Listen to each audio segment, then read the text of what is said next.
Hello Haldwani के सभी श्रोताओं को मेरा नमस्कार और साथ ही अंतर्राष्ट्रीय महिला दिवस की हार्दिक बधाइयां। हम जानते हैं कि 8 मार्च यानी अंतर्राष्ट्रीय महिला दिवस पर पहुंचने के लिए एक लंबा संघर्ष हम लोगों ने किया है। 1908 में अमेरिका से शुरू हुआ यह सफर आज भी अनवरत जारी है। कई मंजिलें हमने पा ली हैं और कई मंजिलों को पाना अभी बाकी है। आज जब हम अंतर्राष्ट्रीय महिला दिवस की बात कर रहे हैं तो यह हमारा नैतिक दायित्व बन जाता है कि हम इतिहास की उन महिलाओं को अपने श्रद्धा सुमन अर्पित करें, उनको याद करें जिन्होंने अपने अथक संघर्षों से महिलाओं को एक नागरिक के रूप में स्थापित किया। आज जब संविधान की जरूरत हर तरफ महसूस हो रही है तो मैं बात करना चाहूंगी संविधान निर्माण में प्रतिभाग करने वाली उन 15 महिलाओं की और उनके योगदान की जिन्होंने भारत में महिलाओं को नागरिकता का दर्जा दिलाने में एक अहम भूमिका अदा की। सबसे पहले राजकुमारी अमृत कौर का जिक्र मैं इस संदर्भ में करना चाहूंगी। कपूरथला के शाही परिवार में जन्मी राजकुमारी अमृत कौर एक सशक्त व्यक्तित्व की धनी थी। हाल ही में जब टाइम मैगजीन को अपनी मैन ऑफ द ईयर चुनने की जो एक गलती थी, जिससे क्या हो रहा था कि महिलाओं के योगदान को अनदेखा किया जा रहा था, इस गलती का एहसास हुआ तो उन्होंने 2020 में पिछली सदी की जो प्रभावशाली महिलाएं थीं उनकी एक सूची जारी की और उसमें इंदिरा गांधी के साथ राजकुमारी अमृत कौर को भी स्थान दिया। तो इतना सशक्त व्यक्तित्व राजकुमारी अमृत कौर का रहा और उनके नाम कई उपलब्धियां रही हैं, जैसे कि ऑल इंडिया वुमेन कॉन्फ्रेंस की दिल्ली विंग की स्थापना उन्होंने की, लेडी इरविन कॉलेज की स्थापना उन्होंने की, भारत की प्रथम कैबिनेट मंत्री वो रहीं, प्रथम स्वास्थ्य मंत्री के रूप में 10 साल तक उन्होंने कार्य किया और स्वास्थ्य मंत्री के रूप में जो उनका कार्य था वो उल्लेखनीय रहा। उन्होंने Indian council for child welfare का गठन किया और एक बहुत ही अविस्मरणीय देन जो राजकुमारी अमृत कौर की रही वह रही एम्स।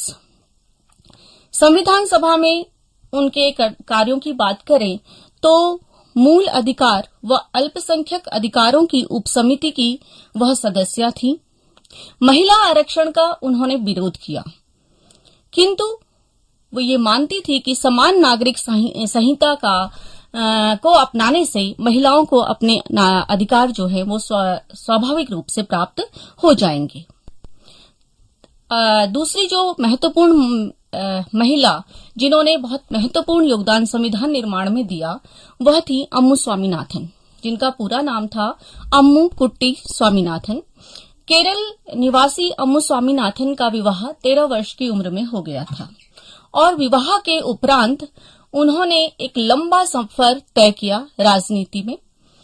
1914 से ही वे राजनीति में सक्रिय हो गई थी और 1917 में एनी बेसेंट और मालती पटवर्धन के साथ मिलकर उन्होंने विमेन्स इंडिया एसोसिएशन का गठन किया। ये वो पहली संस्था थी जिसने महिला अधिकारों व सार्वभौमिक मताधिकार की बात की थी। संविधान सभा में child marriage restraint act, age of concept act व हिंदू कोड बिल का उन्होंने समर्थन किया। जब वो सांसद के रूप में कार्य कर रही थी तो महिलाओं के मातृत्व संबंधी अधिकारों की वकालत भी सबसे पहले उन्होंने ही की थी। 1975 में अंतर्राष्ट्रीय महिला वर्ष के उद्घाटन अवसर पर मदर ऑफ द ईयर के रूप में सम्मानित अम्मू स्वामीनाथन मृणालिनी साराभाई और कैप्टन लक्ष्मी सहगल की मां के रूप में भी हम उनको जानते हैं। तीसरी जो महिला थी जिन्होंने बहुत ही महत्वपूर्ण भूमिका अदा की थी संविधान निर्माण में, हंसा जीवराज मेहता। हंसा जीवराज मेहता भारतीय महिलाओं की ओर से देश को राष्ट्रीय ध्वज सौंपने वाली प्रथम महिला थी। ये गौरव उन्हें प्राप्त हुआ था। न केवल राष्ट्रीय स्तर पर बल्कि अंतर्राष्ट्रीय स्तर पर भी महिला अधिकारों की पैरवी हंसा मेहता ने की। सर्वप्रथम पैतृक संपत्ति में बेटियों को बराबर का हक मिले, इसके लिए उन्होंने अथक प्रयास किए। साथ ही साथ बालिका शिक्षा पर उनका काफी जोर रहता था और बालिकाओं के लिए निःशुल्क शिक्षा के लिए उन्होंने प्रयास किए।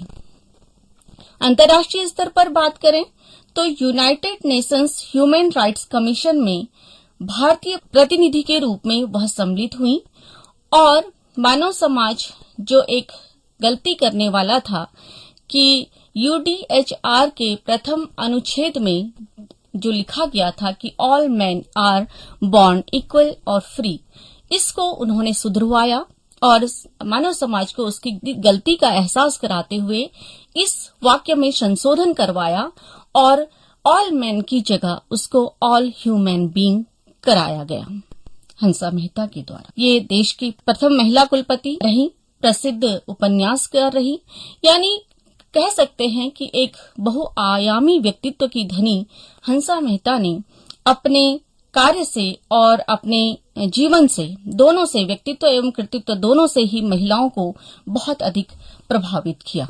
एक बहुत ही कम उम्र में बहुत बड़ा नाम कमाने वाली जो महिला संविधान सभा में केरल से ही निर्वाचित होकर आने वाली थी, वो थी दक्षिणयानी वेलायुधन।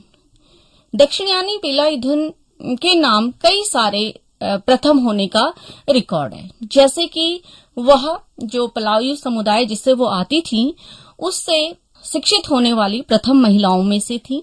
वह पहली महिला थी अपने समाज की जिन्होंने पूरे वस्त्र और वो भी आधुनिक वस्त्रों को धारण किया। हम जानते हैं कि दक्षिण भारत में एक परंपरा रही कि महिलाएं ऊपर के वस्त्र नहीं पहनती थी, लेकिन दक्षिणायनी वेलायुधन ने परंपराओं को तोड़ करके आधुनिक वस्त्रों को धारण किया।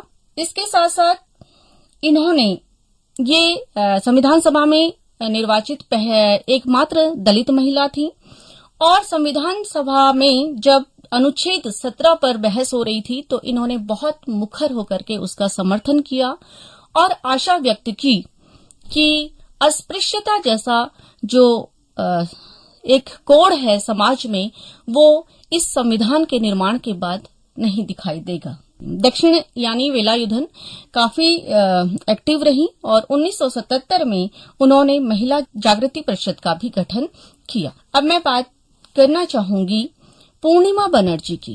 पूर्णिमा बनर्जी एक सशक्त राजनीतिक महिला के रूप में और एक सशक्त महिला के रूप में सम्मानित हैं।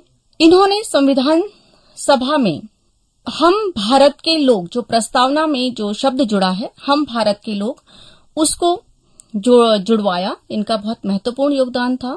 एक संप्रभु शब्द पर इनकी जो है आपत्ति रही। इन्होंने कहा कि 5 साल में एक बार जनता को मताधिकार देना संप्रभुता नहीं है, इसका इन्होंने विरोध किया था। और ये वो महिला थी जिन्होंने विधायिका में महिला आरक्षण पर बल दिया, महिला प्रतिनिधित्व की वकालत की। दुर्गाबाई देशमुख एक दूसरी सशक्त महिला जो पेशे से वकील थी और मद्रास प्रांत से चयनित होकर के आई थी।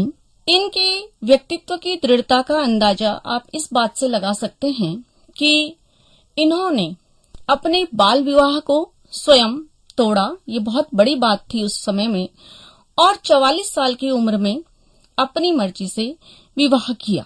इनके व्यक्तित्व, इनका जीवन महिला सशक्तिकरण का एक उदाहरण है और हम इस सशक्तिकरण को संविधान निर्माण के दौरान भी देखते हैं। इन्होंने सर्वाधिक 750 बार संविधान निर्माण में संशोधन और बहसें चल रही थी तो 750 बार संशोधन पेश किए। स्वतंत्र न्यायपालिका की स्थापना पर इन्होंने बहुत अधिक बल दिया और साथ ही साथ उसी समय ये भी रेखांकित किया था कि जजों की जो नियुक्ति होगी, उनको नियुक्त करने का जो ढंग होगा वो स्वतंत्र न्यायपालिका के लिए अहम होगा। इसके साथ उन्होंने राज्यपाल की नियुक्ति पर भी अपने विचार दिए और कहा कि राज्यपाल की नियुक्ति किसी राजनैतिक दल द्वारा न करके सर्वोच्च न्यायालय के द्वारा की जानी चाहिए। ये वही महिला थी जिन्होंने सर्वप्रथम अनाथ बालकों के शोषण और शोषण से मुक्ति के बारे में सोचा और संविधान सभा में जब संशोधन की बात हो रही थी तो इनका एक वक्तव्य था कि जब संविधान वंचर पशु पक्षियों के बारे में सोच सकता है तो अनाथ बालकों के शोषण व मुक्ति के बारे में क्यों नहीं। ये वही महिला थी जिन्होंने फैमिली कोड की संकल्पना दी थी। तो इस प्रकार से हम देखते हैं कि दुर्गाबाई देशमुख ने बहुत महत्वपूर्ण भूमिका अदा की थी संविधान निर्माण में। अगली जो महिला थी वो थी रेणुका राय। रेणुका राय एक बहुत ही शिक्षित परिवार से थी। इनके पिता आईसीएस अधिकारी थे। ये स्वयं लंदन के स्कूल ऑफ इकोनॉमिक्स से स्नातक थी और महिला अधिकारों की पक्षधर थी। 1934 में legal disability of women in India का इन्होंने गठन किया था और महिला आरक्षण का इन्होंने समर्थन संविधान सभा में किया था। इनका वक्तव्य था कि पूरी दुनिया में महिलाओं की जो स्थिति है वो बहुत ही अन्यायपूर्ण है। इसी श्रृंखला में अगला नाम जो जुड़ता है वो है एनी मैस्करीन का। केरल से संविधान सभा में आने वाली ये तीसरी महिला थी। इन्होंने संविधान निर्माण के दौरान राज्यों की स्वायत्तता पर बहुत अधिक बल दिया। इनका मानना था बहुत अधिक जो केंद्रीयकरण है वो लोकतंत्र के लिए घातक हो सकता है। आज के संदर्भ में इनकी दूरदृष्टि को समझ रहे होंगे। कमला चौधरी जो दूसरी महिला थी वो यूनाइटेड प्रोविंस से चयनित होकर के आई थी। ये प्रख्यात कथा लेखिका रही हैं। इन्होंने ग्रामीण स्तर पर महिलाओं की शिक्षा को लेकर के बहुत कार्य किया। ये बहुत सजग थी और मानती थी कि महिलाओं की जो दुर्दशा है उसको दूर करने का एकमात्र हथियार शिक्षा ही है। इन्होंने इस बात को अपने व्यक्तिगत जीवन में भी उतारा और स्वयं की शिक्षा के लिए भी इनको कड़ा संघर्ष करना पड़ा था। तो ये बात ये महसूस करती थी कि शिक्षा कितनी अहम है और महिलाओं को दी जानी उससे भी ज्यादा महत्वपूर्ण है। खादी के क्षेत्र में भी इनका योगदान उल्लेखनीय रहा। संविधान सभा में सम्मिलित एकमात्र मुस्लिम महिला बेगम एजाज रसूल, जिनका वास्तविक नाम था बेगम कदूसिया, और नवाब एजाज रसूल के साथ विवाह के उपरांत वो बेगम एजाज रसूल कहलाने लगी थी। ये मुस्लिम लीग से संविधान सभा में चयनित होकर के आई थी, किंतु मुस्लिम लीग के संविधान निर्माण से हाथ खींच लेने के बाद इन्होंने मुस्लिम लीग को छोड़ दिया और कांग्रेस में शामिल हो गई। इन्होंने मुस्लिम होते हुए भी अल्पसंख्यकों के आरक्षण का विरोध किया था और ये मानती थी कि अगर अल्पसंख्यकों को धर्म के आधार पर आरक्षण दिया जाता है तो इससे वे बहुसंख्यकों से हमेशा के लिए जुदा हो जाएंगे। बहुत ही क्रांतिकारी विचारधाराओं से परिपूरित इनका व्यक्तित्व था। स्वयं जमींदारी परिवार से आने के बावजूद जमींदारी प्रथा के उन्मूलन में इनकी भागीदारी रही और संविधान सभा में जो मूलभूत अधिकारों पर एक प्रतिबंध लगाने की बात हो रही थी कि एक निश्चित सीमा के अंदर मूलभूत अधिकारों को दिया जाना चाहिए, इसका इन्होंने कड़ा विरोध किया। अगली जिस महिला को मैं उद्धृत करना चाहूंगी वो थी सरोजनी नायडू। हम सभी जानते हैं कि भारतीय राष्ट्रीय कांग्रेस की प्रथम महिला अध्यक्ष, प्रख्यात कवयित्री, नाइटिंगेल ऑफ इंडिया और भारत में प्रथम महिला राज्यपाल के रूप में ख्यात सरोजनी नायडू एक सशक्त व्यक्तित्व की धनी महिला रही हैं। संविधान निर्माण के दौरान अल्पसंख्यकों व दलितों के हितों की वकालत करते हुए इन्होंने कहा था कि जाति या पंथ के आधार पर किसी के हितों से कोई समझौता नहीं किया जाएगा और अपने इस वक्तव्य से इन्होंने समस्त अल्पसंख्यक और दलित वर्ग को आश्वस्त किया था। इसी कड़ी में जो अगला नाम है वो है सुचेता कृपलानी का। भारत की प्रथम महिला मुख्यमंत्री और ऑल इंडिया महिला कांग्रेस की संस्थापक सुचेता कृपलानी का व्यक्तित्व किसी से छुपा नहीं है। संविधान सभा में नए विचारों के डॉक्यूमेंटेशन की महत्वपूर्ण जिम्मेदारी इन्हें दी गई थी। इस प्रकार वह संविधान में नवीनता और आधुनिकता की संवाहक कही जा सकती हैं। इसके अतिरिक्त जो अन्य महिलाएं संविधान निर्माण में सम्मिलित रहीं, उनमें मैं नाम लेना चाहूंगी लीला राय का, विजय लक्ष्मी पंडित का और मालती चौधरी का। लीला राय बंगाल से चयनित हुई थी, किंतु विभाजन के उपरांत और विभाजन के खिलाफ अपने विरोध को दर्ज करने के लिए इन्होंने संविधान सभा से इस्तीफा दे दिया था। मालती चौधरी जी बहुत सशक्त विचारों की महिला रही, बहुत क्रांतिकारी इनका जीवन रहा। गांधी जी इन्हें प्यार से तूफानी कहते थे और टैगोर मिनी नाम से इनको बुलाते थे। उड़ीसा से ये चयनित होकर के आई थी। जनजातीय लोगों और किसानों के लिए बहुत ही संवेदनशील रही और इसी संवेदनशीलता के कारण इन्होंने चयनित होने के बावजूद संविधान सभा से इस्तीफा दे दिया था कि यहाँ काम करने से अच्छा है मैं गांधी जी के साथ नोआखली में काम करूंगी। और हम जानते हैं कि उस समय विभाजन के उपरांत नोआखली में भीषण दंगे चल रहे थे, तो इन्होंने वहां जाकर अपना दायित्व निर्वहन किया। विजय लक्ष्मी पंडित इस श्रेणी में अंतिम नाम है और बहुत महत्वपूर्ण भी है। अधिकांशतः नेहरू परिवार से आने के कारण या एक राजनीतिक पृष्ठभूमि वाले परिवार से आने के कारण हम कई बार एक पक्षपात सा कर देते हैं, लेकिन उनका जो व्यक्तित्व था वह महिला सशक्तिकरण का पर्याय रहा।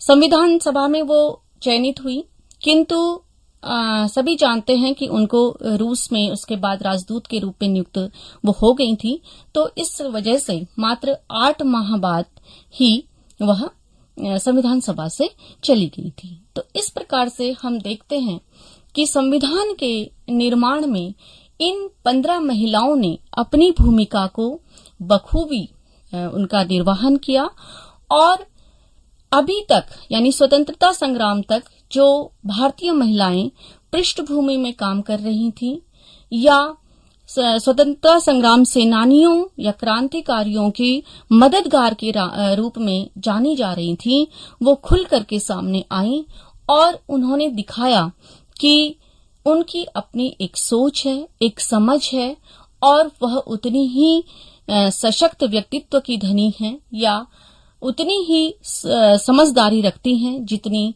समाज का पुरुष वर्ग। तो इस तरीके से भारतीय संविधान के निर्माण में इन 15 महिलाओं की भूमिका को आज हम याद ही नहीं करते, बल्कि इनके दिखाए हुए रास्ते पर चलने का हम प्रयास करें और साथ ही साथ इस टाइम पे जब महिलाओं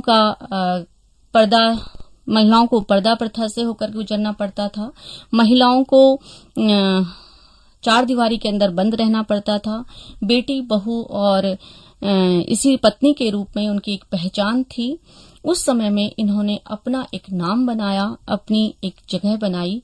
इसके लिए वास्तव में ये महिलाएं अधिकारी हैं कि आज अंतर्राष्ट्रीय महिला दिवस के रूप में अंतर्राष्ट्रीय महिला दिवस के दिन हम इनको अपनी श्रद्धांजलि अर्पित करें और इनके जैसे सशक्त व्यक्तित्वों को अपने बीच अपने आप में उत्पन्न करें। धन्यवाद।